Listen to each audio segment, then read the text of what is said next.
Ang scripture na babasahin natin sa umagang ito para sa ating quiet time ay kukunin natin mula sa Aklat ng Mga Gawa, Kapitulo 11, versikulo 11 hanggang 20 na nagsasabing, gumawa ang Diyos ng mga pambihirang himala sa pamamagitan ni Pablo, kahit panyo o damit na kanyang ginamit ay dinala sa mga may sakit at gumaling ang mga ito at lumayas ang masasamang espiritong nagpapahirap sa kanila.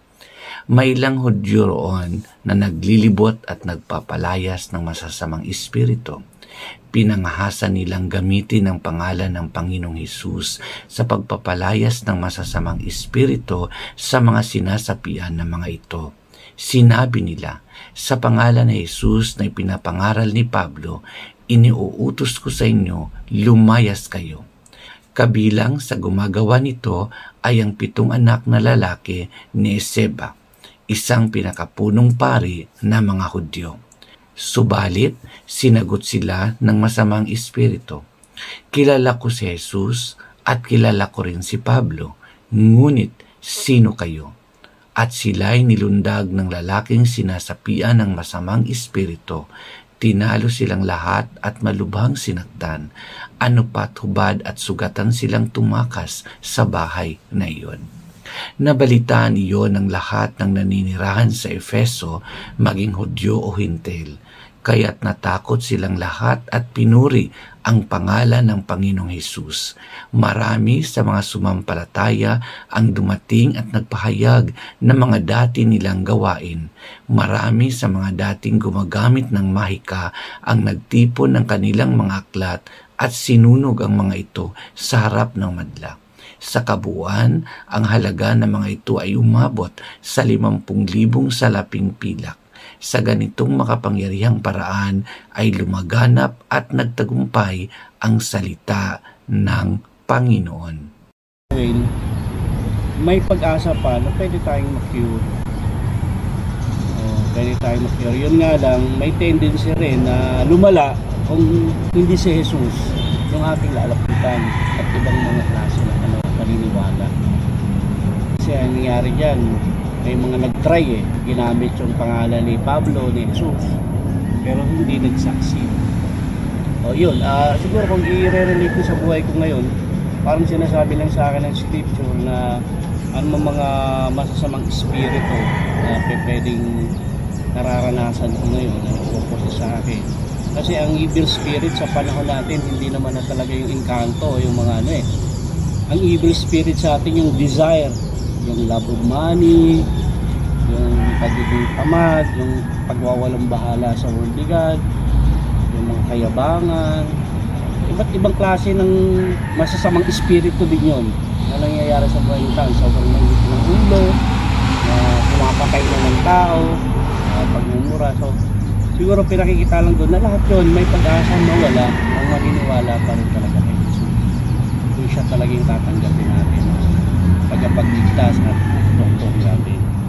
At nangyayari yon kapag tayo ay pinagaling niya, at least marireveal ulit si God, yung glory ni God. Nababalik yung pag-honor kay Jesus at kay God. Siguro yun lang, ang sa akin great reminder na still evaluate ko yung sarili ko kung anong klase mga spirit na yung meron sa katauhan ko. At kailangan ko ihingi ng tulong kay Jesus, hindi sa ibang mga sa work, sa pera. Kasi tayo, inisip ka, pera siguro makakapagpawala ng lungkot ko. Siguro yung succeed sa promotion sa trabaho, makakapagpawala ng ko. Bisan doon natin hinahanap yung yung healing. Kasi alam natin magpapaligaya sa atin. Pero nire-remind tayo na hindi doon yung healing makukuha. Hindi doon yung happiness. Hindi kay Jesus. Yun lang sa akin. Amen, bro. June. Sabi na, Yogi na. Isa lang.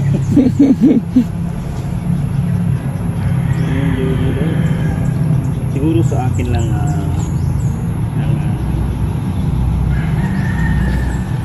gusto ko lang siguro ito yung parang madatate na ko yung ako hindi hindi ako naniniwala sa himala eh. No? Pero may himala naman pala talaga yun, dati pa. Tsaka yung ano, yung nakikita natin yung kung gaano makapangyarihan yung pangalan ni Jesus. Kaso, di ba dun sa 7 anak ni Eseba na lalaki, parang hindi siya hindi siya tumalab kasi siguro kulang sila sa pananampalataya, malamang.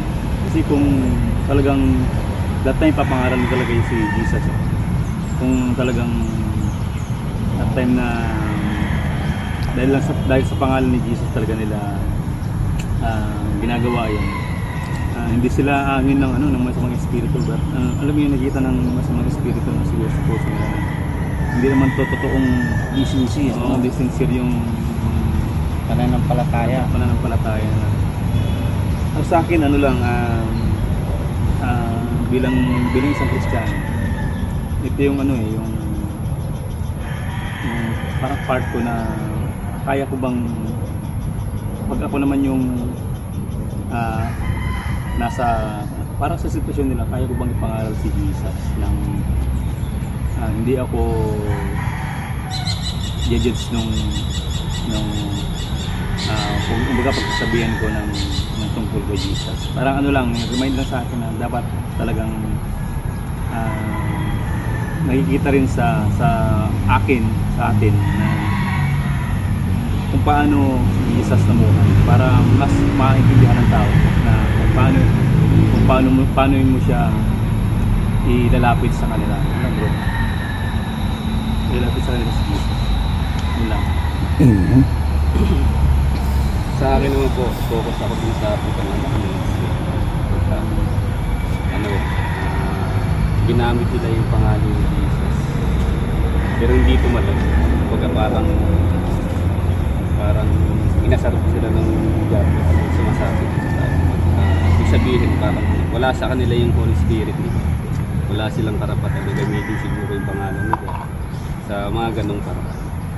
Kaya ayun, hindi sila karapat dapat kasi wala nga sa kanila yung Holy Spirit.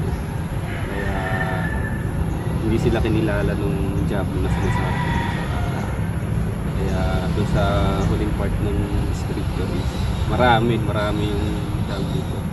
Marami yung nag-give up doon sa mga ganong gawain na mga pwede na gumagamit sa bularyo, no?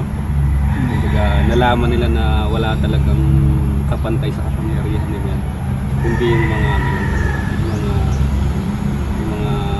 malalakas yung pananampalataya. Yun lang yung may kinatatakutan ng mga job. Amen. Amen bro. Sa akin naman nakikita ko lang dito yung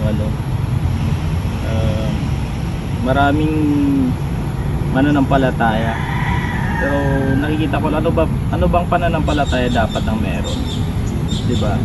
Kasi sa panahon natin ngayon, makikita natin maraming mga simbahan na kung saan lang, maraming denomination, pero ano ba talaga ang totoong pananampalataya at ang totoong simbahan? Dito pinapakita lang sa scripture na na kung gaano at ano ang tunay na pananampalataya. Kasi sina Pablo, diba, sila yung disipulo ni Jesus. So ibig sabihin, kung ano yung nakikita nila kay Jesus, ginagawa nila, sinusunod nila. So ang lang sa akin, ang punto ko lang dito, ang unang natutunan ko lang dito, kung ano yung sinasabi ng Bible, dapat yun ang susundin natin kasi yun yung tunay at totoo. Kasi kung labas na sa Bible, hindi na siya tunay. Kasi 'di ba makikita natin yung mga anak na ni Sceva, nais nila magpalayas ng mga demonyo, sabi nga sa pangalan ni Jesus. Pero ang tanong, sinusunod ba nila ang turo ni Jesus? Kasi si Pablo, kaya nakilala sila ng demonyo kasi alam nila na si Pablo sinusunod niya yung lahat ng mga ginagawa ni Jesus o yung inuutos ni Jesus. Kaya sabi ng demonyo, kilala ko si Jesus, kilala ko rin si Pablo. Sino kayo? Sino kayo, di ba? Kasi parang sa atin din, parang kung ano natin sa sarili natin, bakit susunod ako sa'yo? Hindi mo naman sinusunod yung Bible, di ba? Parang gano'n. So kailangan natin ipakita rin natin sa gawa yung lahat ng mga natutunan natin, kasi yung mga tao na makakita sa atin, kahit hindi natin sabihin yun, ma-curious sila, ano ba mga meron sa mga tao to, bakit gano'n sila, di ba? So maraming mako-convert dahil lang sa nakikita nila sa atin. Pero kung hindi nila nakikita yung mga natutunan o yung mga nasa Biblia, hindi natin sila mapapasunod, kasi ikaw nga hindi ka nga sumusunod, kami pa. Yun lang siguro bro ang natutunan ko.